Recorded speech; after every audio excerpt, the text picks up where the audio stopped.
So if we went through real quick, we can say 1 is all those rents, 2 is royalties, 3, it says other income, and it does have some obscure stuff. You may encounter most commonly prizes and awards. 4 is backup withholding, taxes paid in. Fishing boat income for the most part in box 5. Medical and health care in 7. 6 is medical and healthcare payments. 7 is that all-encompassing non-employee compensation. 8, substitute payments in lieu of dividends and interest, not as common. Direct sales are more than $5,000. That's just a simple checkbox. Crop insurance proceeds in 10. Excess gold and parachute payments in 13. And then this is that, box 14, gross proceeds paid to an attorney of $600 or more, but not, it's truly like payouts, not just in the course of general legal. 409A deferrals, which they say isn't needed. 409A income, and then state information is 16 through 18. So didn't seem like there was too much to it, right? Only 18 boxes on this little innocent 1099 miscellaneous, but hopefully now you'll have a better idea of what in the world goes on those really pretty, what I say, hefty and meaty 1099 miscellaneous forms. As we get into some of these others now, we can go ahead and touch on the 1099C and the 1099A kind of together. What's curious is they actually have one set of instructions for both of these. So we do see a lot more of these now, the 1099C, and a lot of it is because of, you could say, like the downturn of the economy has prompted a lot of this. It's cancellation of debt. So we're starting to see in practice, in preparation, a lot more of these cancellation of debt forms. And in many cases, people who have become underwater on their mortgages have had debt canceled. It may result in ordinary income from the sale of assets, or both. So a lot of those rules regarding the different situations where cancellation of debt income occurs are extensive and beyond the scope of what we're covering in this. We're not really talking so much about the taxability of it, but of course each individual situation is unique. So you want to carefully analyze those facts and circumstances to say, okay, what do we do with the taxability of it?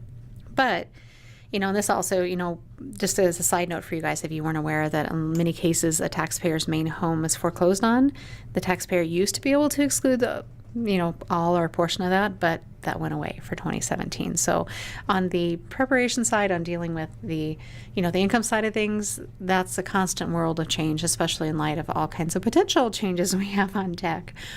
Bankruptcy, insolvency, these are the things we have to worry about when we get this form. So we have to take a step back and say, okay, why would this be issued? Why would we be getting this, and when can we expect it? Certainly if we say we're aware, and these are little triggers, being aware of it may say, hey, did you get this form? Because I'm going to want to know about it included on the tax return.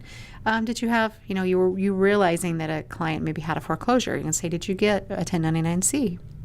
Maybe they talked about having a credit card debt forgiven. Well, did you get a 1099-C? Maybe they get that form and you're going, okay, this is what it's telling me. Is that the case? Oh, no, I had that, it was a consolidation or whatever. I had that paid off. They shouldn't have said it was canceled. So these are what the triggers are when I see these forms. As far as how to fill them out, again, we see the similar type of thing. It's a red line form. We see the box for void are corrected at the top. A lot of demographics follow along the same pattern. So none of this really is anything wildly crazy, right? So the name of it's just some of the terms may change. Instead of payee, well, creditor. Okay, it's the person who owed. It's their name, their street address, the person who gave the credit. Sorry, the creditor is the one that gave the credit, their ID number, and then the debtor is who it was that was owing and now it's been forgiven. Their ID number, their name, the address, city, state, town, etc. The date of the identifiable event. So the date of that discharge is going to show in here. How much debt was discharged, and they want it separated out. Well, if you include some interest in there, how much is that interest? And then include it and separate it out in box 3. They're to provide a description in box 4, a description of that debt, and say, okay, what goes in here is the description. Maybe it's a credit card, maybe it's cancellation of a debt because of a foreclosure. The description is going to be what it was. If they're personally liable for the repayment of the debt, then there should be a checkbox in box 5. So if it is a foreclosure and that person is personally liable for the remainder of the debt, it needs to be checked there. And there's some other things that are important here. Fair market value of property. This especially becomes important as we look at it from the angle of a foreclosure. an identifiable event code. So a lot of this, if you were in a situation of having to prepare a 1099-C, I mean, we're just kind of touching on it. We want to get you familiar with it and might say, hey, you know, I think I have an occasion where I really need to fill this out. In each one of those cases, I still recommend that you go to the instructions in every case, so that way that you can say, okay, what are my identifiable event codes? What do I put in box 6? You know, it's going to give a little bit more detail for you. But a lot of the purpose of the course today is to get you a really good overview of at least putting it on your radar, making you realize at what moments you may have to create some of these forms. So that is a lot of our purpose today as well. This particular one, if it's just a 1099-C, as far as due dates, of course, you still have to provide a copy, in this case, to the debtor instead of the payee, but the debtor, by January 31st. So that really doesn't change across any of our 1099s. For the most part, they have to be in the hands of the person that you're reporting on or, you know, babysitting on by January 31st, postmarked by 31st technically. But this one will allow up until February 28th to get the form to the IRS, or even April 2nd if you're going to do it electronically. So this is, and it does follow a lot of the same things. All these refer to general instructions, and it's called general instructions for certain information returns, but there's general instructions for all of them in there, and then the specific instructions for the 1099-C and the 1099-A, which are part of the same instruction set. So along that light, we'll say, well, the 1099-A is a similar thought, but this we may see, like the moment that a home is foreclosed on, they may give the 1099-A, but we may not get the C yet until it's technically, you know, sold or until that debt's truly forgiven. So these kind of go hand in hand, but they're two separate forms that you may see here. So it follows the same patterns. We see the void, the corrected. This time it's lender and borrower that we will see there. So the lender is the one that gave the credit, and this is very commonly we'll see on a home, but it could be other types of property that are abandoned. And we have the normal demographics here, and then we say, okay, what was the date that was abandoned? The lender's acquisition or knowledge of that abandonment. What was the balance of the principal amount that was outstanding?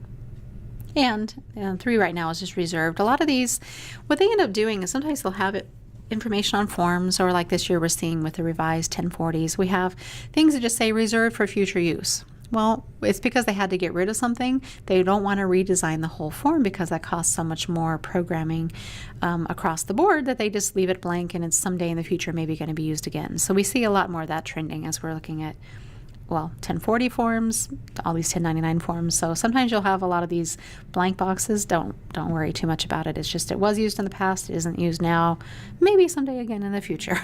So that it prevents as much redesigning or saving the cost of that. So 4 is fair market value of the property. And again, it's also indicating the same thing as our 1099-C. If box 5 is checked, it tells them the borrower was personally liable for the repayment of the debt. And then we have a description of the property that falls into box 6. So these are very similar, the 1099-A and the 1099-C, but that gets you just a little bit of familiarity from the preparing side of things. So then as we look at the 1099-INT, so you can kind of say almost similarly, the 1099-INT and OID, original issue discount, are, let's say, kind of the same sort of a creature, but they're covered in the same instruction set. They behave similarly, but they're 2 separate forms again. So in this one, we have, a lot of this is going to follow the same pattern, maybe just on a little bit different spot, but the same pattern. You know, the void and corrected, we're going to find that theme across every 1099 as we go. The payer's information, so this is, it's always the first box you're going to encounter as the person that's creating the 1099 form. So if you're creating this for a client, it's the client's name, address, ID number that's all going to appear in that payer's box. The person receiving it is always going to be like secondary, being that's the one showing with the ID number next. They always will separate that person receiving it. They want the name on a separate line, the address on a separate line, city, state, zip on a separate line. Whereas the person sending it, it's all combined, name, address, city, state, zip. So that's something that we see commonly as well. So the 1099 INT, we see a similar thing that we have, that FATCA filing requirement box. That one's included on this one that we saw similarly with the 1099 miscellaneous. We have optional things that the instructions will give you a little bit more with the optional, certainly, but interest income. So we may have an occasion for just a lot of our common, you can say vanilla, plain Jane clients that they're paying interest to somebody, they may have to do a 1099 INT. So it's not like interest to a bank or, one of those organizations that have their own reporting requirements. This is interest maybe because they bought their business from an individual and there's interest included in part of a payoff note. Well, that's interest. If it's in the course of a business of another business and they're receiving interest from someone, guess what? We got to do this 1099 form. So this isn't something that we're just kind of like, oh, that's a nice to have, and that's something banks do. You really may have an occasion where you have to do this for a business you're helping as well. So what a box 1 is for interest income, and that's going to be pretty much kind of like it's describing there. As we look at, some of my writing on here is teeny tiny. So any taxable interest paid during the year, that's going to show up in that box 1. 2 is if there is interest or principal forfeited because of an early withdrawal of some sort of a timed savings. Now, the individual may be able to deduct that, so it's important for them to be able to know what is that early withdrawal penalty. If it is a U.S. savings bond or treasury obligation, well, that's usually going to be somebody, a banker, broker, or somebody dealing in that area, but here's where it should show up as a different line. Interest on U.S. savings bond and treasury obligations in box 3. An important one, and it's kind of fascinating to me, one of the patterns that I've discovered in the numbering, it seems like box 4, whenever you have a box 4, on all of the different 1099s is always federal income tax withheld. I think that's kind of fascinating to me as they manage to keep that consistency because everything else doesn't seem to be very consistent, but box 4, federal income tax withheld. Box 5 is for investment expenses. Again, it's important to have these separated out. So investment expenses that are to be reported there that may allow some deductibility for the individual receiving it. 6, foreign tax paid, kind of a similar thing, as they may be able to claim that as a deduction, so it needs to be separated or they don't know how much that is. And then in conjunction with that foreign tax amount paid, who was the foreign country or U.S. possession that it was paid to? Well, that's important to know, so that's a separate box as well. 8, if it's tax-exempt interest, so they know how much was paid during the year of tax-exempt interest. 9, if it's specified private activity bond interest. 10, if there's a market discount, and there's actually a lot more instruction with that in the instructions, just know. And it's also some good instructions. And by the way, all of these a lot of these 1099s, the way it works is you have copy A is the red line forms that go to the IRS. You have the other copies. There's ones that are provided to the recipient of this. On the back of those, they even have instructions on the back of those saying, okay, this box, this is likely what you can do with it. You could probably take a deduction here, or you can do this or that there. So it's a great place to look at, is even on the back of the forms. As we go into, a lot of these are very specific things like the market discount, the bond premium on treasury obligations. So we're separating out between box 11 or 12, just depending if it's treasury obligations or not, or if it's tax exempt bonds, that's box 13. We have a couple little things at the bottom, like if it's a second 10 note, then that's an X in that box. 10 meaning taxpayer identification number. Tax exempt and tax credit bond notes. Here we have all these that at the bottom are going to be maybe not your common average business client that you're doing, but box 15, 16, 17, again, same note for all these that we're going to repeat, is if you have reporting requirements for your state, you may definitely want to put them there, but always you want to report that information if there's state tax withheld. That's going to go in box 17. So similar, but a little bit of a tweak on that is the original issue discount. So this is going to be very specific cases, of course. So these are all, these past ones too, all due to the recipient by January 31st. You're able to send them in to the IRS. So this all follows pretty much the same pattern. February 28th to the IRS, unless you're electronic, April 2nd.